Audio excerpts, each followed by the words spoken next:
हमने सुना है कि एक बार देवऋषि नारद भी शंकर भगवान की लीलाओं को जानने के लिए ब्रह्मा जी के पास गए और ब्रह्मा जी ने देवऋषि नारद को शिव पुराण की कथा सुनाई थी। तो नारद जी ने जो शिव पुराण की कथा ब्रह्मा जी से सुनी, उसके पीछे क्या कारण था और नारद जी ने कैसे कैसे इस दिव्य पुराण को सुना, कृपया हमें ये सारी बात आप बताएं। तब शौनकादिक ऋषियों को सूत गोस्वामी बड़ा दिव्य चरित्र सुनाते हुए कहते हैं, कथा से आप प्रायः अवगत होंगे जिन्होंने भी रामचरितमानस का थोड़ा बहुत पाठ किया है। श्री राम के जन्म के कारणों में जो तीसरा कारण बना देवऋषि नारद का श्राप, वही कारण से ये दिव्य चरित्र प्रकट होता है।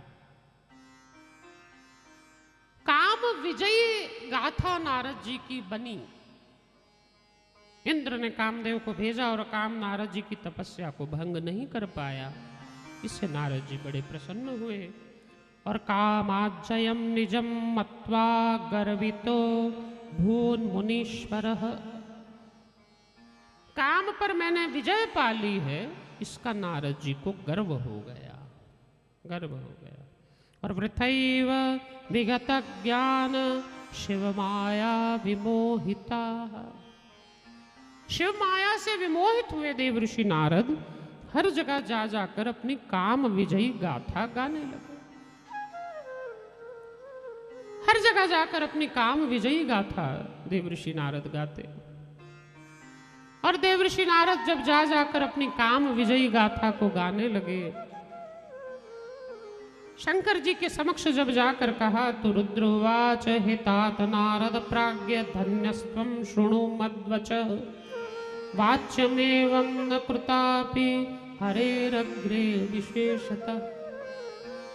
हे नारद जी,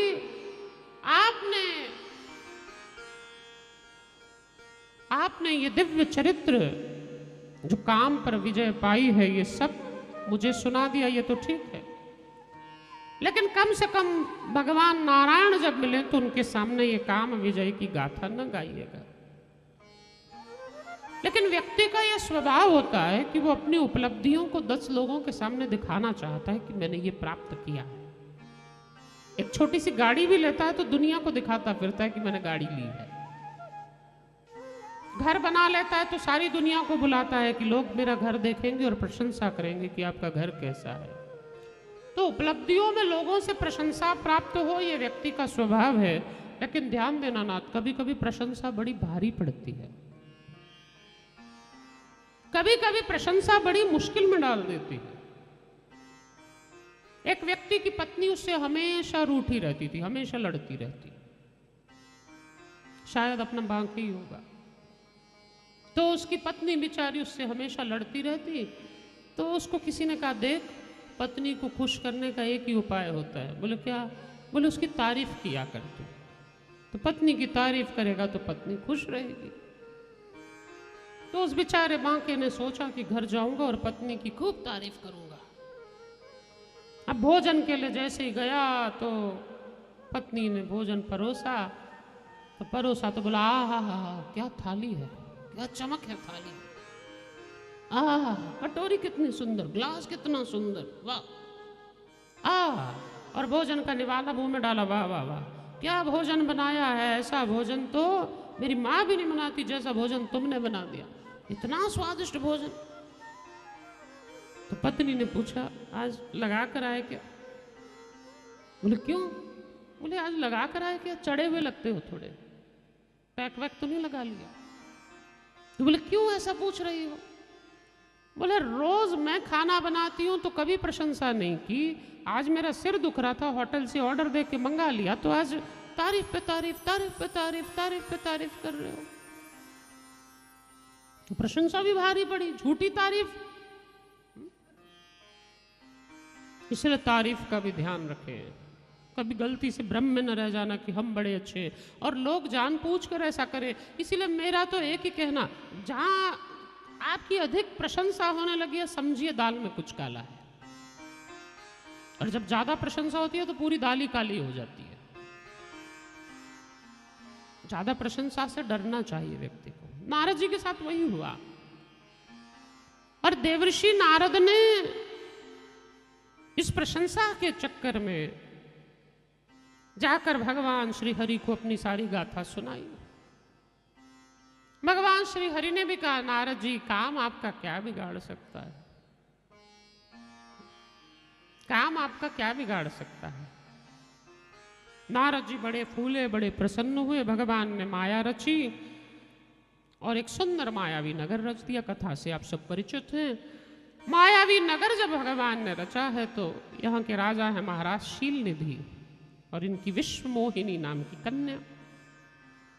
अब इस कन्या का भविष्य जब देखा तो नारद जी को इस कन्या के प्रति आकर्षण हो गया। अभी अभी काम को जो जीत कर आए थे नारद जी, उन्हीं को काम के प्रति आसक्ति हो गई। मन में एक विचार करने लगे, कौन सा भजन करूं, कौन सा जप करूं। लेकिन रामायण में तो गोस्वामी जी ने लिख दिया, जप तप कछु न होई तई काला। मन में एक ही ध्यान था, के विधि मिल ही कवन विधि वाला। वो बाला मुझे कैसे मिले? तो क्या उपाय सूझा? बोले, हरि सन मांगू सुंदरताई। हरि से जाकर उनकी सुंदरता मांगूंगा। इसलिए यदि दास्यसि रूपम में तदा तां प्राप्युयाम ध्रुवम और तद्रूपम सा विना कंठे जयमाला न धास्यति। आपके रूप के बिना मेरे कंठ में वो जयमाला पिनाने वाली नहीं है, इसलिए आप अपना रूप मुझे प्रदान करें। हरि जैसा रूप मांगा, भगवान ने भी लीला रची और हरि जैसा ही रूप दे दिया। अब हरि शब्द के संस्कृत में कई अर्थ होते हैं। तो भगवान ने वानर जैसा मुंह दिया और जैसे ही वानर जैसा मुख दिया, वानर का मुख लेकर गए और सबसे आगे लाइन में बैठ गए कि सबसे सुंदर मैं ही हूं, अब माला तो मेरे गले में ही पड़ेगी। अब विश्व मोहिनी आई तो विश्व मोहिनी ने माला डालना तो छोड़िए, उस लाइन में देखा भी नहीं। और दो वहां पर रुद्रगण बैठे थे, उन्होंने कहा, अरे नारद जी, आप तो बड़े सुंदर लग रहे हैं। शायद उसने शर्म के मारे आप पर दृष्टि नहीं डाली, अगली पंक्ति में चले जाइए। अगली पंक्ति में चले गए, उसने वो पंक्ति भी छोड़ दी और उसी समय भगवान हरि आए और उसने हरि के गले में माला डाली। कथा से आप सब परिचित हैं, इसलिए मैंने विस्तार नहीं किया कथा का। लेकिन उस समय देवर्षि नारद को बड़ा खराब लगा कि विश्व मोहिनी का वर्ण भगवान कर कर ले गए। तो नारद जी मन में क्रोध में थे। उसी समय रुद्रगणों ने कहा कि आपने अपना मुंह तो देखा नहीं, मुंह तो देख लेते एक बार पानी में। तो स्वमुखम वानरस्येव दृष्ट्वा चक्रदो सत्वरम। स्वमुखम वानरेव दृष्ट्वा चक्रोत सत्वरम। जैसे अपना मुख देखा तो देवर्षि नारद को क्रोध आया और क्रोध में आए नारद जी ने शापम ददो तयोस्तत्र। उन दोनों शिवगणों को श्राप दिया, तुम दोनों राक्षस बन जाओ। अब क्रोध में आए हुए देवर्षि ने मन में विचार किया कि मुझे भगवान पर भी नियंत्रण लाना चाहिए। भगवान अति करने लगे हैं, छल करना विष्णु का स्वभाव हो गया। आज मैं विष्णु को नियंत्रित करूंगा, इसलिए श्राप दिया। स्त्री कृते व्याकुलम विष्णु मामकार्षणी विमोहक। तुमने मुझे स्त्री वियोग में तड़पाया है, इसलिए जाओ मैं श्राप देता हूं, तुम भी स्त्री वियोग में तड़पोगे। जो तुमने मुझे आकृति प्रदान की वो तुम्हें ग्रहण करनी होगी। और यन्मुखम कृत्वान में त्वम भवन्तु साहिन। तुमने मुझे मनुष्य बनाया था ना, तो तुम्हें मनुष्य बनना पड़ेगा। और मुझे वानर का मुख दिया तो वानरों की सहायता लेनी पड़ेगी। और स्त्री के विरह में तुम तड़पोगे, इसलिए त्वाम स्त्री वियोग अजम दुखम लभस्व पर दुखद। तुम स्त्री विरह में तड़पोगे। ये सारी कथा रामायण में बड़े विस्तार से है, इसलिए शिव पुराण में मैंने इस पर बहुत प्रकाश नहीं डाला, संक्षिप्त में इसको लिया। देवर्षि नारद पर से जैसे ही माया दूर हटी, गोस्वामी जी ने तो लिख दिया जब हरि माया दूर निवारी, नहीं तह रमा न राजकुमारी। ना वह रमा थी, न राजकुमारी थी, न विश्वमोहिनी, न कुछ। तब नारद जी समझ गए कि ये भगवान की माया है।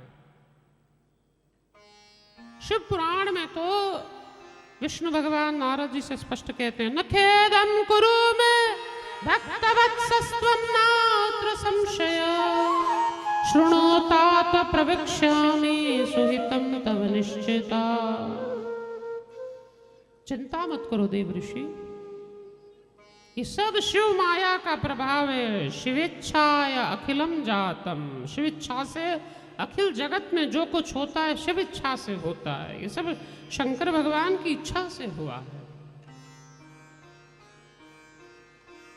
इस पाप से बचने का एक ही उपाय है। क्या उपाय है? बोले त्यक्त्वा स्वसंशय सर्व गायन शंकरा सद्यश, शतनाम शिवस्तोत्रम सदा अनन्यमतिर्जप। मैं तुम्हें शंकर भगवान के 100 नाम प्रदान करता हूँ। और न मे शिव समानोस्ति प्रिय स्वामी सुखप्रद, सर्वशक्ति प्रदो मेस्ति सैव परमेश्वरः। शंकर भगवान साक्षात परमेश्वर हैं। शिव में और मुझ में कोई भेद नहीं, मुझे सबसे प्रिय है। प्रिय स्वामी सुखप्रद, वो मेरे प्रिय मित्र हैं, मेरे स्वामी हैं, मेरे सखा हैं, सुख प्रदान करने वाले हैं मुझे।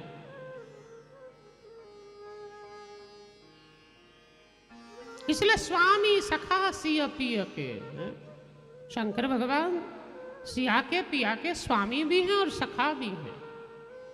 सेवक स्वामी सखा सिया पिया के, सेवक हैं, स्वामी हैं, सखा हैं। तो तुम चिंता मत करो, तुम तो जाकर शंकर भगवान के नामों का जप करो।